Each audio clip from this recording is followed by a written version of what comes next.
So today we are going to learn a bit about the listing presentation. A good way to think about a listing presentation is practice before the championship. You don't want to wait until you're in a championship match to realize that you needed the proper training to help you succeed in that championship. So we're going to talk a little bit about that today. And we'll start with a lot of these are opinion-based, my personal opinions, but we'll start with what the three main concerns of every seller are. The first concern is, can they trust you? Can they trust you as their real estate agent? The second concern is, do you care about them? Do you actually care about them as a human being, or do you think about them as a transaction? And the third is, are you committed? Are you committed to what it is that you do for a living? Are you committed to selling their home, getting them top dollar, and doing everything in between that they may think you'll be doing? Most sellers have some degree of barrier up before a listing presentation. These can be things like barriers created by listening to other people's opinions, maybe creating scenarios based on those opinions, or even just people filling in the blanks themselves. We all do it. But most barriers are raised, I would say, due to a lack of understanding. Doesn't mean anyone's bad or wrong or anything like that. It's just that there's some lack of understanding, and that barrier needs to be lowered. So what I'm going to do today is hopefully help you lower those barriers so that you can get more listings. I do this by focusing on extreme preparation. That takes place well before I'm in front of the particular client in person. I set clear expectations, and I focus on delivering everything that I promise to a client. The goal with every client is not to eliminate stress, but to use effective techniques to minimize any spikes of stress throughout the process. So when does the preparation for a listing begin? I truly believe that it begins with the seller pre-qualification, and this is something that takes place on the phone before you get in front of a seller at their personal residence. It's an initial phone call to a referral or a potential seller, and the main reason is to determine if it's worth everyone's time. I say everyone's time because your time is valuable just as their time is, and you want to make sure that based on some of the initial information that all of the answers come to you so that you can have an organized plan when you get in front of them. And that's what they're going to expect. So what do you need to know before your listing presentation? I think the first question, and probably the one that would come to everybody's mind, is, hey, does the seller have the ability to sell? And how could we find that out? I think probably the easiest ways to find out if a seller can sell would be to find out what their loan payoff is and to run comps. Find out what comparable sales in the area are looking like homes compared to theirs. So again, what's their loan payoff? What are the comps? What do they look like? Does that seller have the ability to sell? The next item, hey, are we a good fit for each other? Personality conflicts, conflicts of ethics. It could be a number of different things, but what we all forget is a bad client can cost us all other opportunities. Spending too much time with that client, you may overlook several deals with good clients that routinely try to take care of you because you're kind of taking that squeaky wheel mentality. Probably the most important thing to think about is taking listings that don't sell or have no chance of selling, in my opinion, is worse than not taking listings at all. Again, taking listings that don't sell, it's worse than not having listings at all. Moving on to a third question, hey, are you interviewing other agents? You want to know this because if you're in a competitive situation, you deserve to know that up front. So always ask that question. Question number 4, hey, do you need to purchase a home? When we sell your home, are you moving into temporary living? Do you need to purchase a home? If so, they need to contact the lender as soon as possible. Again, we're trying to prevent stress down the line and set expectations. So get them in touch with the lender as soon as possible, and then that way the stress doesn't spike when you get their home under contract. Question number 5, in order to purchase that next home, do they need to sell their current home? Again, a new set of expectations, a lot of stuff that needs to be talked about at that point in the game, but a lot of it depends on if they need to sell their current home in order to move on the next purchase. Really important question, when do they want to list? When do they see their house being on the market? And this is where you come into play, sometimes telling a potential seller what they want to hear or not necessarily what they want to hear. But I think it's our job as realtors to educate sellers on market conditions. If they want to sell their house in December, sure, houses sell in December, but a lot less houses sell in December than they do in May. So educate them on the market conditions, and sometimes we have to guide sellers away from what their friends say they should do. So just keep in mind, you're the expert, you're the eye of the hurricane. What do they think their home is worth, and where did they come up with that figure? I'm a firm believer that every seller has an idea or has spoken with someone that has an idea on what their home is worth. You're not trying to get them to divulge any insider information, but you certainly want to know what their expectation is up front so that you can try to meet that expectation or, in a perfect world, exceed the expectation. But remember, you want to know what their home is worth on that initial phone call, and you want to know how they came up with that figure so that you know if it's justified or not. Moving on. The last question that I've got for that initial pre-listing phone call is, what do they expect from you as a realtor?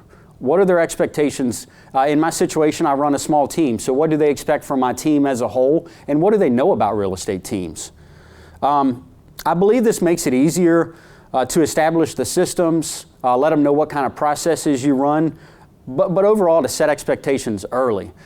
Expectations are set no matter what. So my advice would be set them as a partnership with the sellers so that everybody knows what's going on moving forward.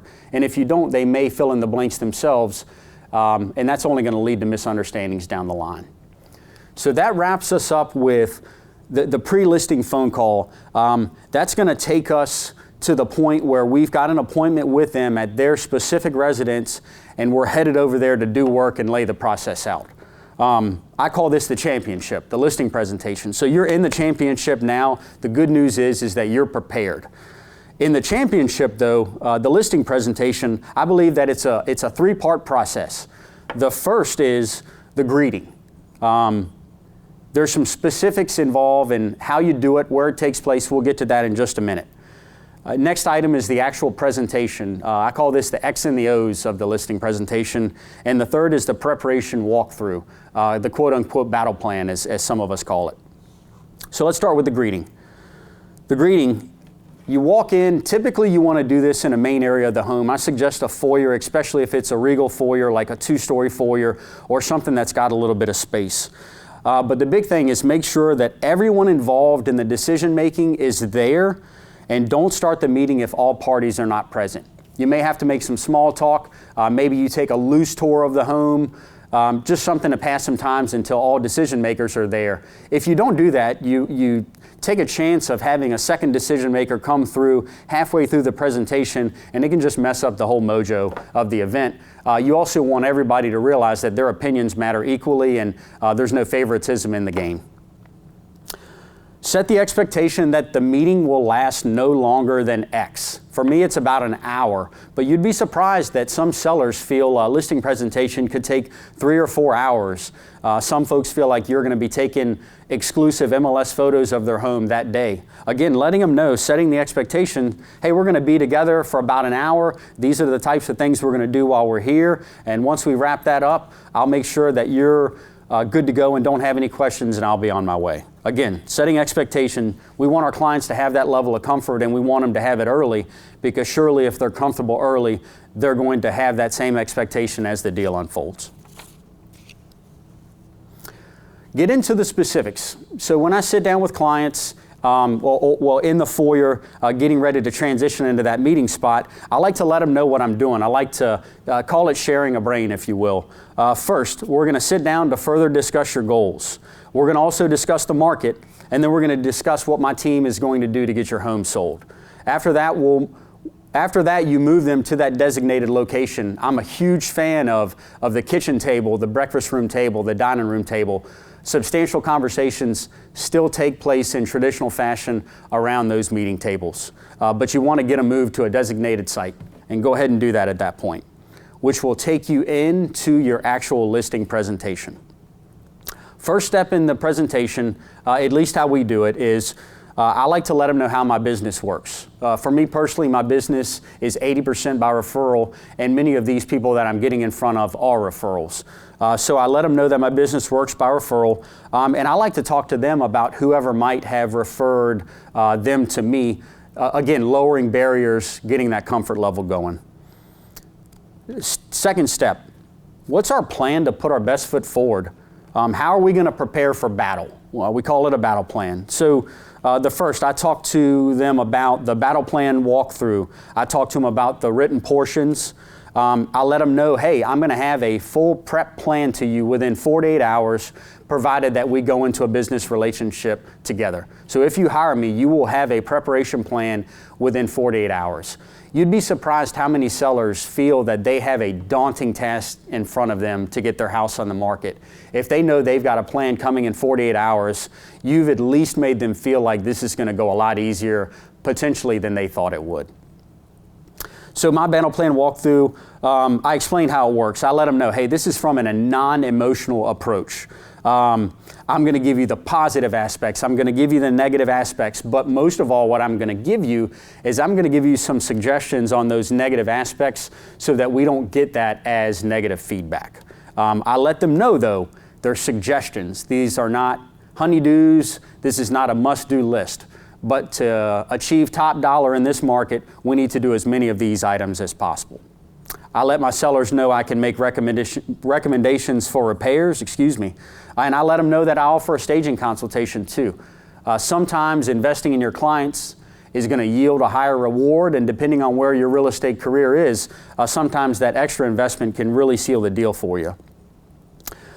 For my team, might not be for an individual agent, but for my team, I offer some light project management. We live in an area where folks feel busier than they ever have before, and some folks truly are. If they knew that they had a little bit of light project management, someone to meet a contractor here and there, unlock a door and do things like that, again, you're providing extra service that some of your competitors may not be offering just by making those suggestions.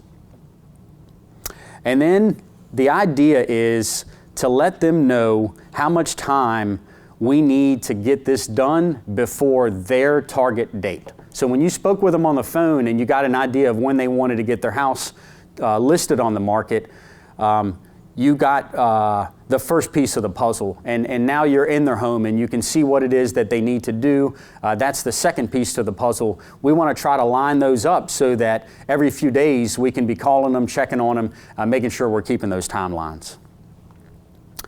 And the third piece of the puzzle, so this is what they truly care about. How are you going to market their home? What are you going to do to sell their house? I'm not even sure that they're that worried about what you're going to do to market it. They just want to know how it's going to get sold.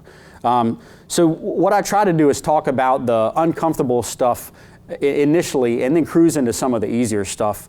Every realtor knows, though, that the primary selling feature for every home is the price. That's the primary selling point for any product that's on a market anywhere. If it's got a reasonable price and it's a good product, it'll sell. If it's got an unreasonable price tag attached to it, it probably is not going to sell. So we talk about proper pricing first. We talk again about the benefits of completing all battle plan items. Although they're suggestions, you yield a better result if you complete all of those items. Talk about how we offer professional photo shoots, virtual tours, even down to the flyers that have the QR codes on them so people can take virtual tours from the road, so to speak. Talk about marketing, taking it deeper. Talk about MLS. You can't assume that everybody knows about the multiple listing service. This is a chance for us to educate them a little bit further, but let them know more about social media and how it works, your database, what you do to influence the area, how you're a community partner. But let them know that when you market their home, you're going to be doing it on a wide scale, not a narrow scale, and be sure to let them know specifically how you're going to do it. We all know that over 90% of buyers are starting their home search.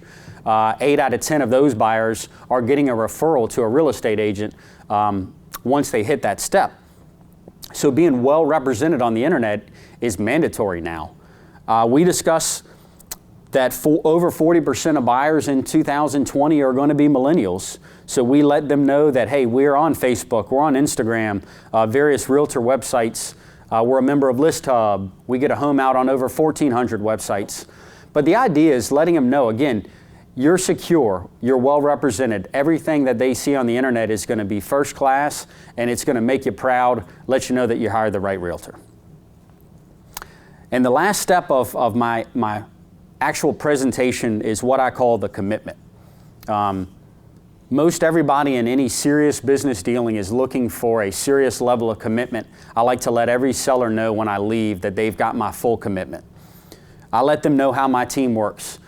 If you don't have a real estate team, that's okay. In my particular case, I can let them know how my marketing director handles advertisements. I can let them know how our transaction coordinator keeps our deals running efficiently. If you don't have those employees, that's okay. Let them know that you do those items, but let them know that you do it in an organized fashion consistently so they know they've got somebody working hard for them full time. Let them know how showings go. Set expectations on feedback, on the notice that people may or may not give. But again, setting expectations. They need to know how showings should go.